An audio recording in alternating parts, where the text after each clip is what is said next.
الذي خلد الدين الحنيف والصلاة والسلام على النبي الخاتم الذي نشر تعاليم الإسلام في أنحاء العرب وضواحيها أما بعد فأعوذ بالله من الشيطان الرجيم بسم الله الرحمن الرحيم فأي الفريقين أحق بالأمن إن كنتم تعلمون صدق الله العظيم.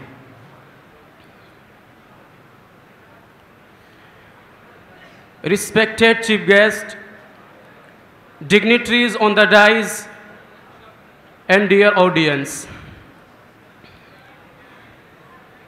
First of all, I would like to greet all of you with the greeting of Islam. Assalamu alaikum wa rahmatullahi wa barakatuh. Respected brothers, today I feel extremely honored to have an opportunity to speak few words among such a highly respected and matured audience.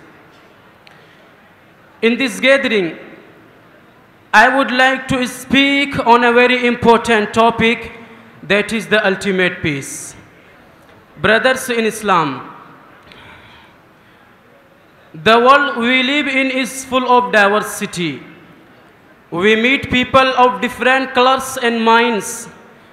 They speak different languages and have their own choices. Various cultures and civilizations spread around the world clearly indicate the signs of different minds at work and preferences of liking and disliking of the people living on this planet called Earth. People make use of their mental power to choose between right and wrong for the betterment of their life. The difference of languages and colors are the signs of the Creator of the heavens and the earth. The glorious Quran speaks about this fact in immaculate style in chapter number 21, verse number 22. وَمِنْ آيَاتِهِ خَلْقُ السَّمَاوَاتِ وَالْأَرْضِ وَاخْتِلَافُ أَلْسِنَتِكُمْ وَأَلْوَانِكُمْ إِنَّ فِي ذَلِكَ لَآيَاتٍ لِلْعَالِمِينَ. And among his signs are the creation of the heavens and the earth, and the difference of your tongues and colors. Surely in this there are signs for the persons having knowledge. Respected brothers, different choices and preferences add beauty to the rich diversity in the world. A very renowned Urdu poet says, Gulhaye ranga rang se hai zinate chaman. Gulhaye ranga rang se hai zinate chaman. Ezauq is jahan ko hai zeb ikhtilaf se. Islam, the final way of life, always encourages peace and harmony in society. It never imposes its views on the people of different faiths and thoughts. Islam, without an iota of doubt, rejects using compulsion and force in spreading religion and leaves it up to the sole discretion of a person till the correct way becomes distinct from the erroneous one. The glorious Quran says in chapter number 2, verse number 256, La ikraha fid din, there is no compulsion in religion. Islam strictly prohibits its followers to use foul language against deities of other religions whom they are revere and worship. Since people have deep sentimental attachments with their deities and places of worship, they get readily hurt and become prepared to even giving up their precious life. Yet the glorious Quran about this fact says in chapter number 41, verse number 34, وَلَا تَسْتَوِي الْحَسَنَةُ وَلَا السَّيِّئَةُ ادْفَعْ بِالَّتِي هِيَ أَحْسَنُ فَإِذَا الَّذِي بَيْنَكَ وَبَيْنَهُ عَدَاوَةٌ كَأَنَّهُ وَلِيٌّ حَمِيمٌ. Good and evil are not equal. Repel with what is good, and you will see that the one you had mutual enmity with has turned to you as if he were a close friend. Highly respected brothers, the Prophet of Islam all the time taught his companions to practice kindness, forbearance, sympathy, and high etiquettes. He himself underwent many hardships during his stay in Mecca, but never took revenge even on his arch enemies after the full power over them. Many a time the non-believers made serious attempts to assassinate him, and the Prophet Muhammad sallallahu alaihi wasallam was forced to migrate from his beloved city Mecca to Medina. After the victory of Mecca, the Prophet Muhammad sallallahu alaihi wasallam vowed not to take revenge on his enemies and instead declared the peace even for those who sought protection in the house of Abu Sufyan, the arch enemy of the Prophet Muhammad sallallahu alaihi wasallam.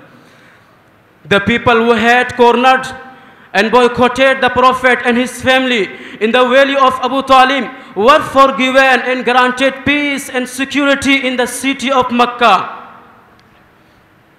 The life of the Prophet is full of such exemplary behaviors that require to be practiced in us.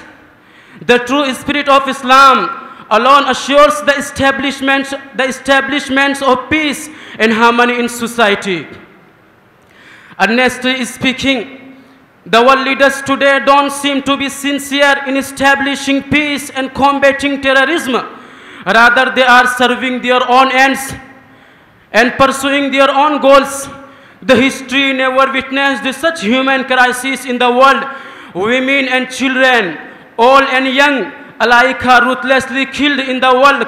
Millions of lives are at stake, but the world continues to play blame game and not willing to seriously resolve the issues for the sake of peace. But Islam alone is the religion, guarantees the rights of each and every individual irrespective of caste, creed and color.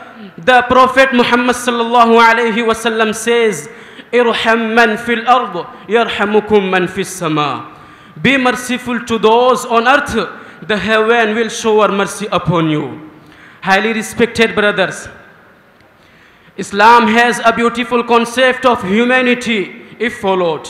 The violence, oppression, and subjugation would come to an end, and the world crying for peace would turn out to be a place in paradise. The glorious Quran says in chapter number 5, verse number 32, "Min ajli dhalik katabna ala bani Israel annahu man qatala nafsan bighayri nafs aw fasadin fil ard faka'annama qatala an-nasa jami'a wa man ahyaha faka'annama ahya an-nasa jami'a." Because of that, we decreed upon the children of Israel that whoever kills a soul, unless for assault or for corruption in the land, it is as if he had slain mankind entirely. And whoever saves one, it is as if he had saved mankind entirely. Here, now I would like to end up my speech saying, "ए दुनिया नफरतों के आखिरी stage पे है, इलाज इसका मोहब्बत के सिवा कुछ भी नहीं." May Allah enable us to follow the ultimate guidance of peace. Ameen. Wa akhiru da'wana anil hamdulillahi rabbil alamin.